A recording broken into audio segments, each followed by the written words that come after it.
हाँ जी, नमस्कार। मेरा नाम एडवोकेट के राज भैरव है और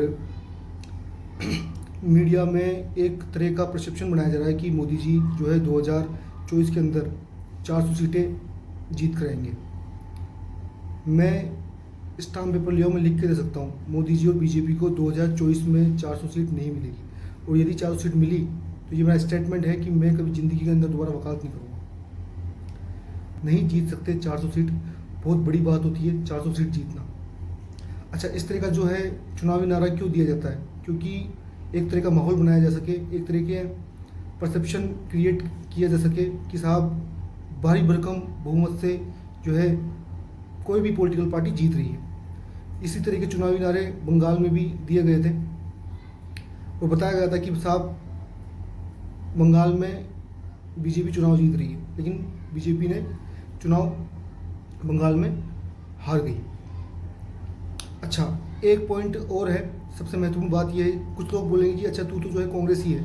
ना मैं कांग्रेसी हूँ, ना मैं बीजेपी से हूँ। मैं एक सिंपल साधारण इंसान हूँ और आप भी जानते हो कि भारत की जो मीडिया है वो किस कदर बिकी हुई है।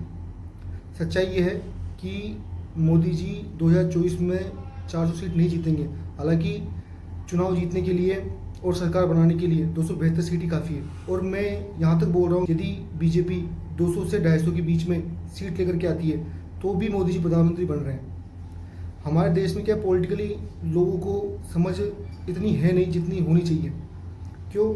आप एक ग्रेजुएट को भी पूछोगे कि साहब लोकसभा, राज्यसभा, विधानसभा और विधान परिषद के चुनाव में क्या अंतर है, नहीं बता पाएगा। राष्ट्रपति का चुनाव कैसे होता है, नहीं बता पाएगा।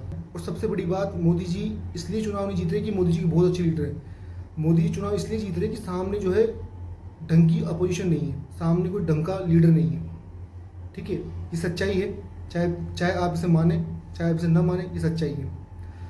उल्टा सवाल ये होना चाहिए कि 10 साल कोई पॉलिटिकल पार्टी भारत जिसे डेमोक्रेसी के अंदर रह रही है तो क्या वो दोबारा चुनाव जीत कर आएगी या नहीं आएगी? सवाल ये होना चाहिए। सवाल ये नहीं होना चाहिए कि पॉलिटिकल पार्टी क्या बीजेपी 400 सीटें जीत के आएगी या नहीं आएगी। सच्चाई ये है कि बीजेपी 400 सीटें नहीं जीत के आएगी। और बीजेपी और मोदी जी बहुत ही समझदार नेता है, वो बहुत अच्छे से जानते हैं कि किस तरीके से इनको गुमराह करना है। ठीक है, तो इस बात पर आप सोचिए सर, इस बात पर आप विचार करें, क्या इस तरह की चर्चा होनी चाहिए या नहीं होनी चाहिए। Thank you so much.